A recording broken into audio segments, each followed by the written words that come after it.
तो ये आदित्य ठाकरे ड्रग्स का बिजनेस करता है। ये खुद प्रोहिबिटेड हाइड्रोपोनिक वीड का सेवन करता है। ये ऑन रिकॉर्ड है एनसीबी के।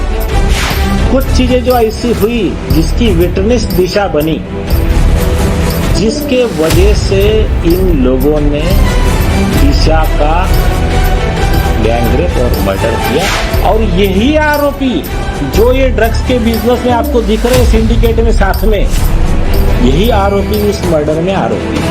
दिशा सालियान केस को लेकर आज कोर्ट के अंदर सुनवाई थी। जी हां, सभी लोग इंतजार कर रहे थे 16 जुलाई 2025 की, क्योंकि आज कोर्ट के अंदर एक अहम फैसला लिया जाना था और कुछ ऐसी दलीलें और कुछ ऐसे सबूत कोर्ट के अंदर पेश किए जाने थे, जिसके बाद आदित्य ठाकरे, डीनो मोरिया, सूरज पंचोली, रिया चक्रवर्ती और भी तमाम लोग, चाहे वो पॉलिटिक्स से जुड़े हों, बॉलीवुड से जुड़े हों, इस केस में घिरने वाले थे।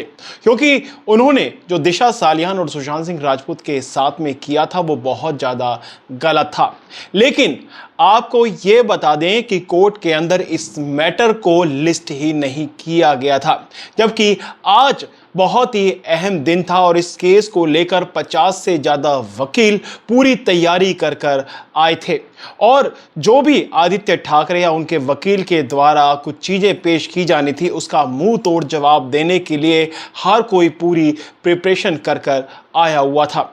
लेकिन आखिर ऐसा क्या हुआ जिसकी वजह से इस मैटर को आज 16 जुलाई 2025 को कोर्ट के उस लिस्ट ही नहीं होने दिया जिसमें अब सुनाई होनी थी। मैंने पहले भी कहा है कि 5 साल मेरी बदनामी की कोशिश कई लोग करते आए, बहुत सारे थोड़े ही लोग हैं। क्या सबूत है मेरे पास? पहला सबूत आपको फोटो दे दिया और नीचे गिरा 14 माले से। एक लड़की के पिताजी ने को अगर लगता रहेगा कि उसके लड़की का खून और बलात्कार आदित्य ठाकरे और डीनो मोरिया ने किया है, ये कमाल की बात है कि इस केस में कोई ना कोई अड़ंगा लगाया ही जा रहा है।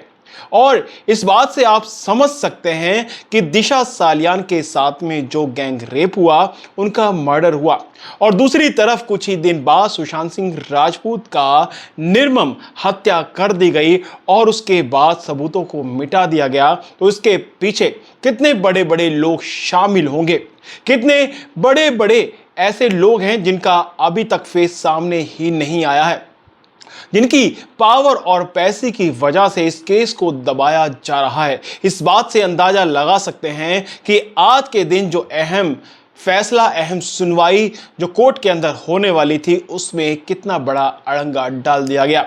हालांकि इस केस में दिशा सालियान के वकील नीलेश ओझा जी ने साफ कहा है कि हमारे पास में कुछ ऐसे सबूत हैं जो हमने बहुत लंबे समय से सब रख के जुटाए हैं, जो कई सारे अपराधियों को जेल की सलाखों के पीछे ही नहीं बल्कि फांसी के फंदे तक पहुंचाने वाले हैं। और इस केस के अंदर साफ साफ आदित्य ठाकरे, डीनो मोरिया, रिया चक्रवर्ती का नाम लिया जा रहा है। और बॉलीवुड और कुछ ऐसे पॉलिटिक्स से जुड़े हुए लोग हैं जो इस केस के अंदर शामिल हैं।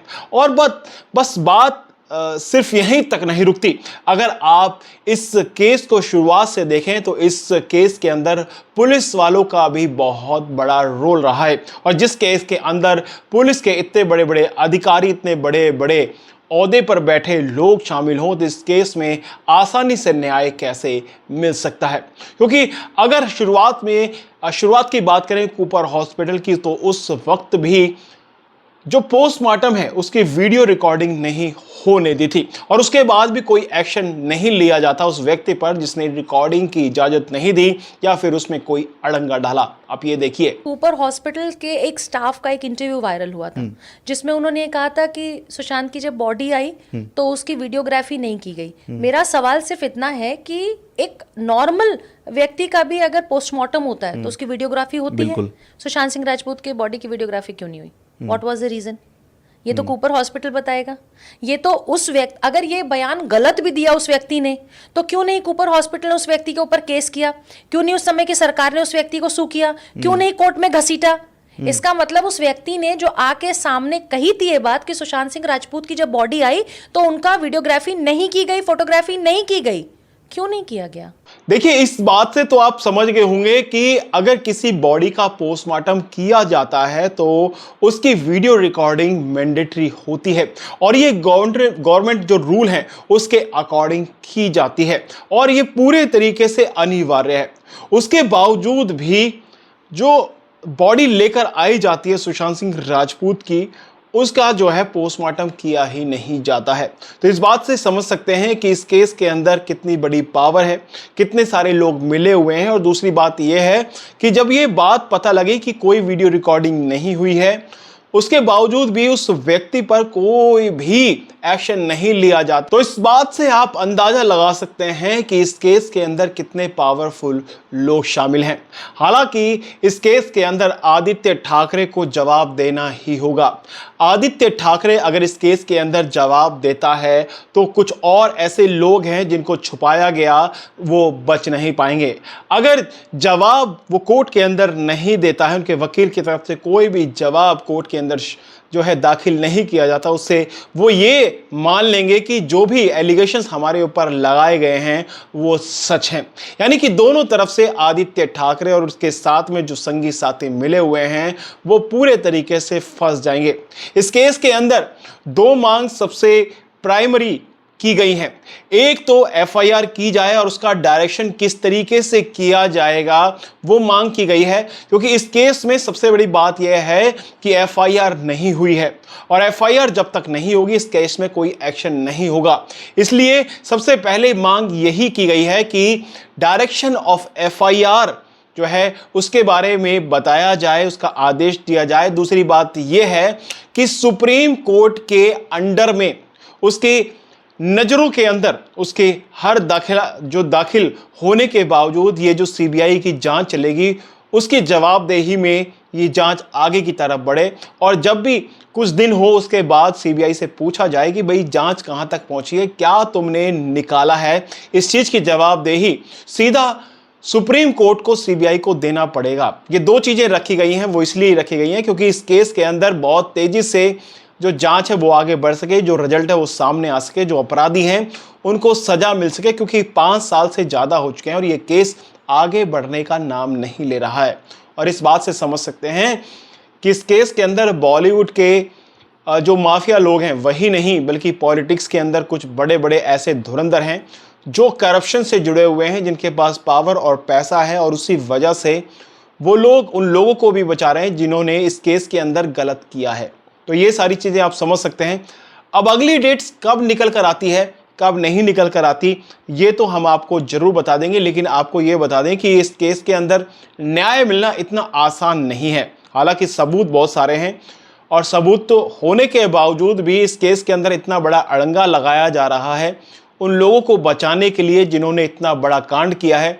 अब इस बात से एक चीज़ और समझ आती है कि इस केस के अंदर शुरुआत में human trafficking, sex trafficking, child trafficking, drug का कारोबार और डार्क वेब पर जो कुछ गलत चीज़ें चल रही हैं, गलत एक्टिविटीज़ हैं वो चल रही हैं, उसको लेकर जो चीज़ें आई थी वो ऐसा लगता है कि उन चीज़ों को जो है उनका जो चेहरा है, उन पर जो पर्दा पड़ा हुआ निकले ना, वो खुले ना।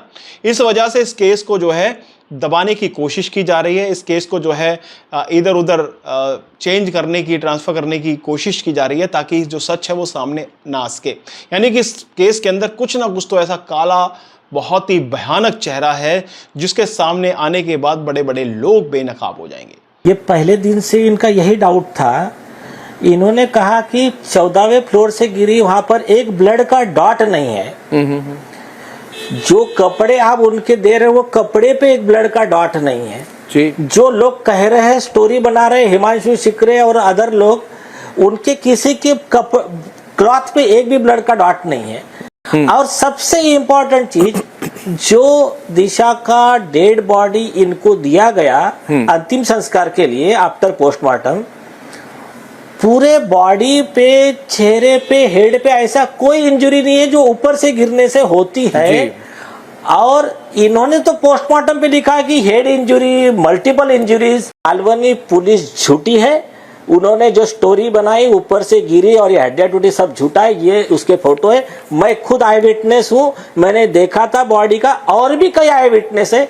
कुछ चीजें अभी मैं चैनल पे नहीं बता सकता हूं, कुछ चीजें रखिए सीक्रेट, सील्ड इन्वेलप में हाईकोर्ट को दी जाएंगी। वो इतनी सेंसेशनल है। रोहन राय मेरा घर पे ही था। मीन्स हिमांशु अपना दीप अजमेरा और अपना वैद्य इंद्रनील वैद्य, दो बच्चे साथ में थे। और रोहन राय 3-4 साल से मेरे साथ ही था। ऐसा कि मेरे को इतना कॉन्फिडेंस था, वो बच्चे लोग कभी झूठ नहीं बोल सकते।